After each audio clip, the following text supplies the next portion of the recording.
A man who swallowed his false teeth has won nearly £200,000 in damages after he became seriously ill during a hospital procedure to remove them. Derek Hamilton swallowed his dental plate while he was playing with his grandson in January 2013.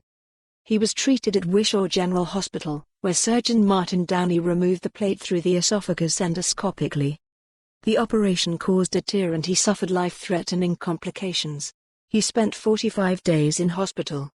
Mr. Hamilton claimed his injuries were caused by the surgeon's negligence, and a judge at the Court of Session in Edinburgh has now ruled in his favour. Lady Wise took expert opinion into account when she claimed Mr. Downey, 50, took an easily avoidable risk, namely of perforating the esophagus, that all general surgeons know is a catastrophe to be avoided. Mr. Downey was employed as a consultant general surgeon with a subspecialty interest in colorectal surgery at the hospital since April 2005. The ruling said he had extensive experience of removing tissue growths from the bowel at that time, but much less of any sort through the esophagus. He thought he had probably removed less than 5 objects endoscopically through the esophagus by 2013, and had never removed a dental plate that way.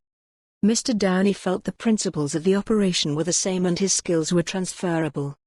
In a statement released on Friday after the ruling, Lady Wise said, "I have found that but for the taking of that easily avoidable risk, the patient's esophagus would have remained intact, as it was the act of removing the plate that caused the perforation. The pursuer has therefore established both breach of duty and causation.